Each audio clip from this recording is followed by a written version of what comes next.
Yo, what's good, everybody? My name is Cosmic, and I want to welcome you to my channel, Opinion Stated, where I give unfiltered, opinionated sports takes. Let's go.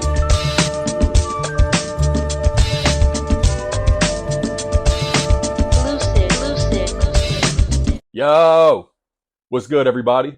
My name is Cosmic. I want to welcome you back to my channel, Opinion Stated. I have a very, very good episode for you right here. One that is sure to delight the basketball fan in your soul. We're going to talk a little WNBA in this episode, and this is, I think, the second video that I've done surrounding the WNBA since I started this channel a couple months ago. And certainly I should have done more. The season is now almost over. We're on the brink of the playoffs, which is why I wanted to to do this one in particular. So we'll talk about the playoff race and how that shapes up. If you haven't by chance watched any WNBA so far this season, I'm going to tell you exactly why you should be paying attention and who you should be paying attention to in the remaining 6 games over the next 2 weeks in the WNBA. But before we do that, if you haven't already done so, please do me a huge favor and like this video, subscribe to the channel also, and click that notification bell up there so that you can be notified as to when my new episodes are uploaded. Jumping right into this one. I'm going to entitle today's episode, Sky Snaps 7-game losing streak and Angel Reese gets 26th double-double. 26 double-doubles on the season for rookie sensation Angel Reese. The previous rookie double-double streak, I believe, was 22, or mark for the most was 22. The streak was set at that Angel Reese broke as well. I think it currently sits at 15. So this woman's doing, young lady is doing an amazing job in her WNBA rookie season.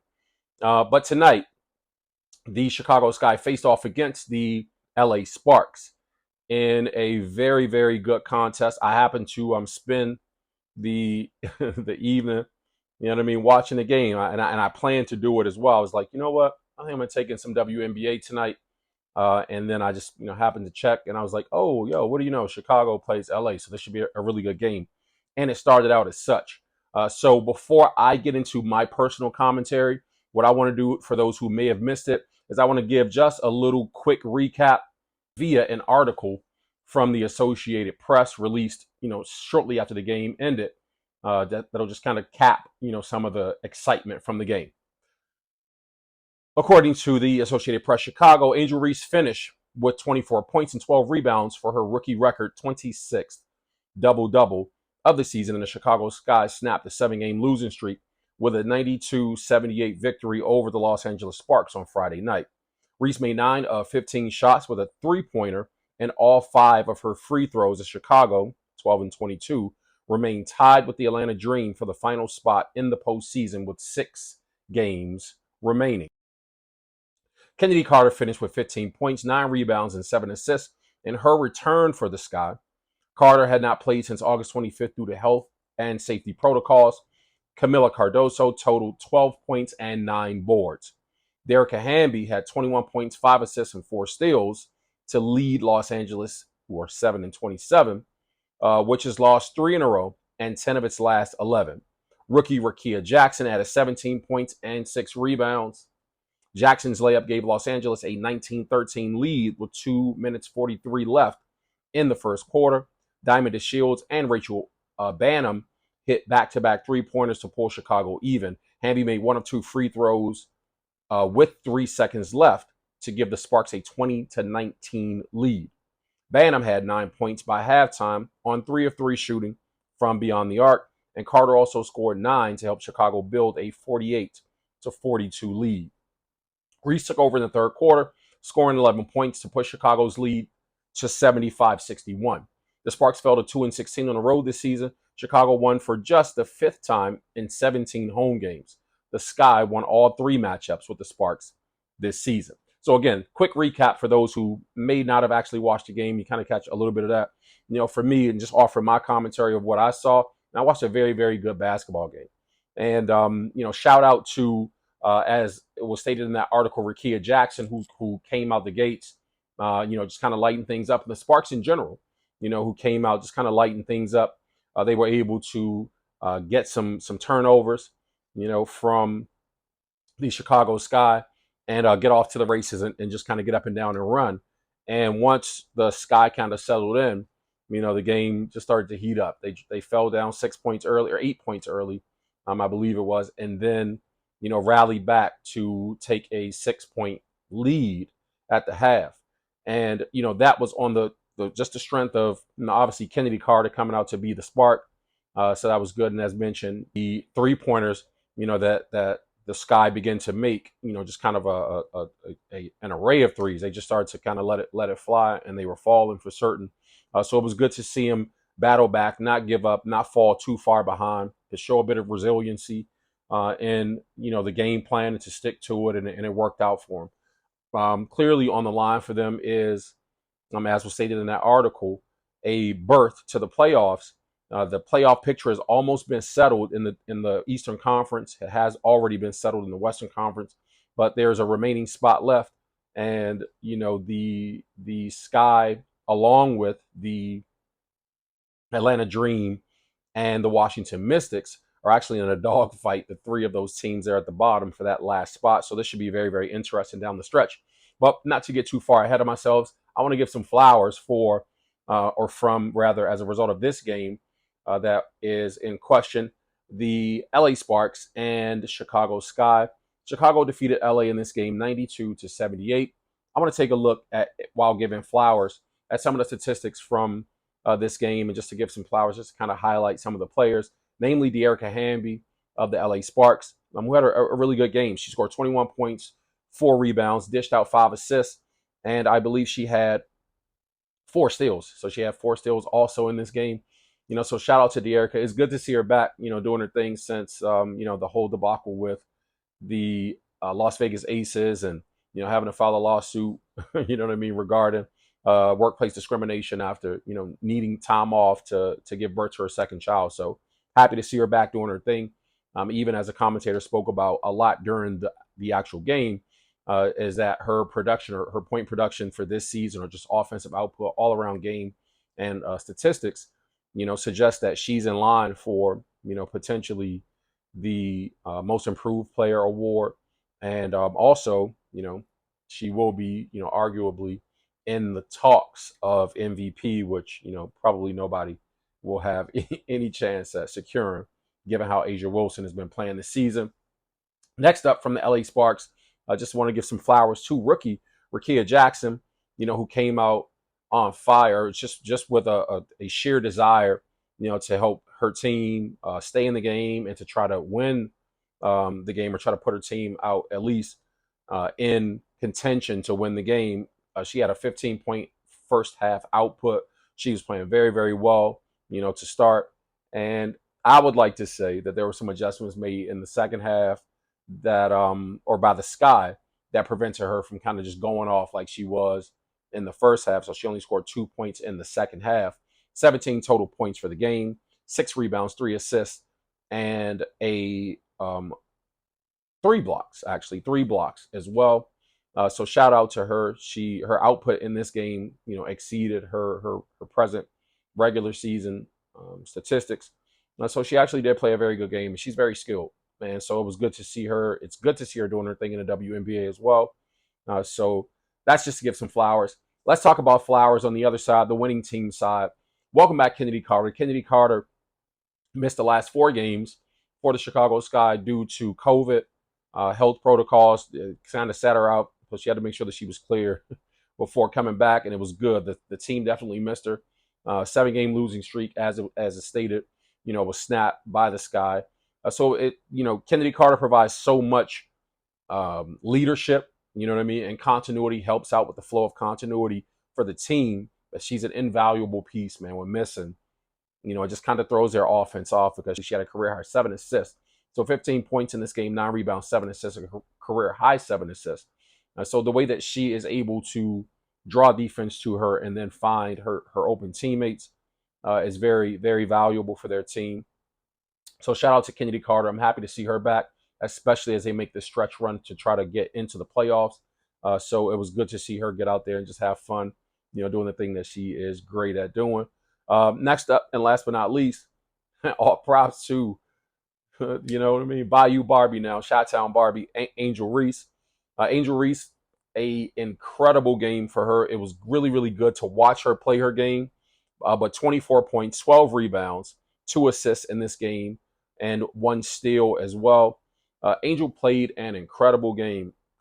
I I have enjoyed watching her play this season, and it's always my overall summation of what I see when I see her is I know that she's a rookie. She's only 22 years old, and instead of giving her like this weird critique where I'm like, oh, she can't do this or she can't do that, her upside is so great. You know what I mean? Her ceiling is so high, is very, very high. So I don't think she's anywhere near where she's ultimately going to be as a player. So once she locks in, I feel like in terms of that 15 to 17 foot jump shot game, and she can just kind of hit that that jumper from the elbow, or free throw line extended. Man, she's gonna be she's gonna be a handful. It's that, and also I love the way she loves to operate from the top of the key area, or that baseline area, to put the ball on the floor.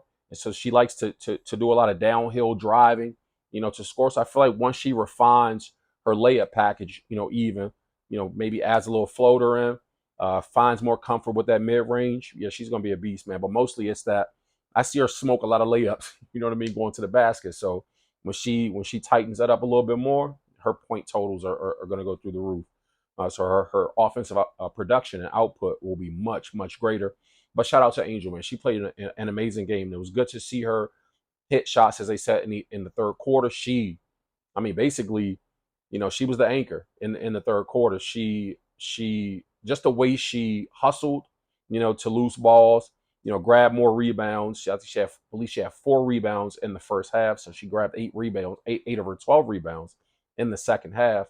And that third quarter output, a few and ones and some putbacks, in timely situations that helped them either stretch or extend their lead, or just help them to maintain control of the game. So when the LA Sparks, went on a bit of a run. So it was just really good to see her anchor, the team as well as a rookie. You know what I mean? Her leadership, even to see her, being about to walk off the court, but to turn back to her teammates and give encouragement, or to say things about the play that they just ran. Like, man, her upside is so great.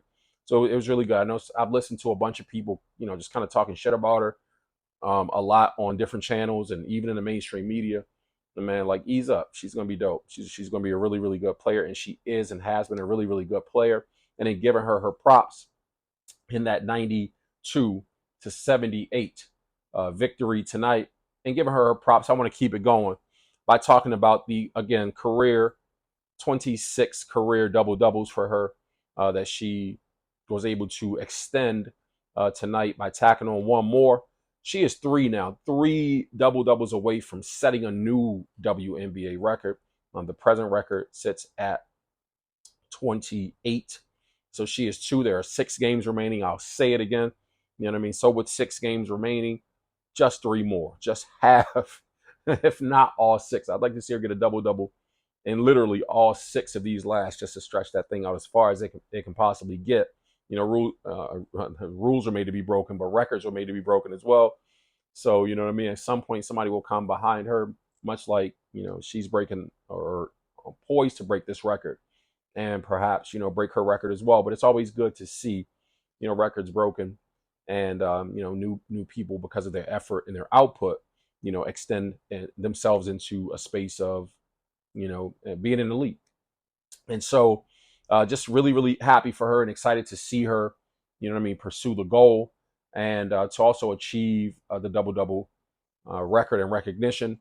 I think it was RG3 who could be quoted as of late, like, when do we start caring about rebounds? Like, we've always cared about rebounds. It's just, especially when a player is demonstrating a proficiency at being able to get rebounds. It's like, well, everybody gets rebounds. Like, yeah, they do, but everybody doesn't snag rebounds at a clip, clearly based on the record of having a double, just double doubles. Players will average double doubles. You know what I mean? But you know how averages work. Sometimes I might have 9. Another game may come out, I may have 13. You know what I mean? If I keep doing this up and down thing where I only grab 7 tonight, but then I grab 15 the next game, and then you know what I mean? Eventually it might balance out to where I average maybe 10 rebounds a game.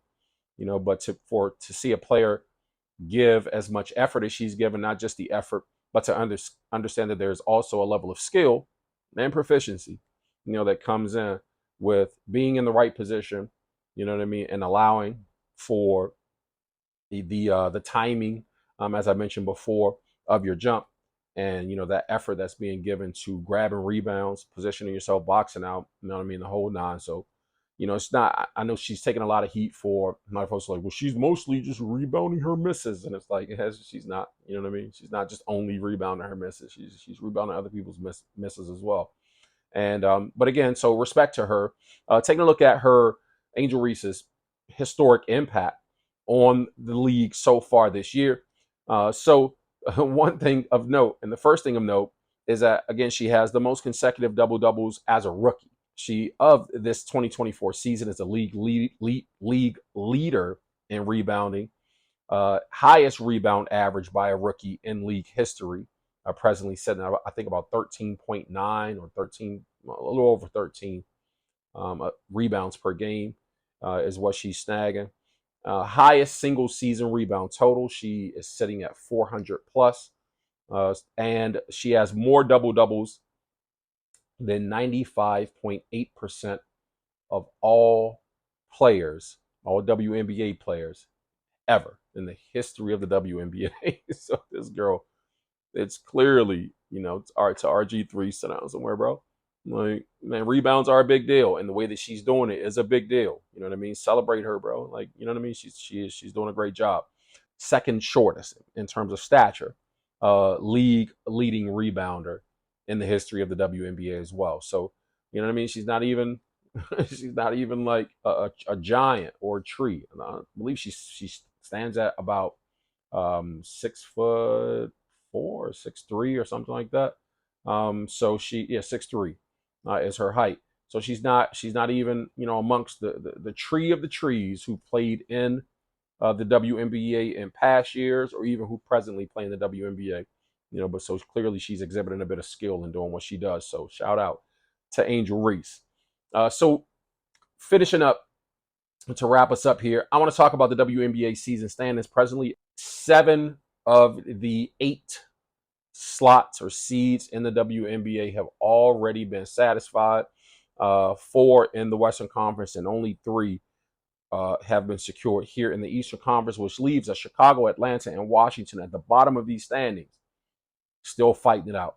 And as you can see, Chicago and Atlanta presently sit with an even record at 12 and 22. Washington, again, hasn't been eliminated because they're only 1 game behind both Atlanta and Chicago at 11 and 23.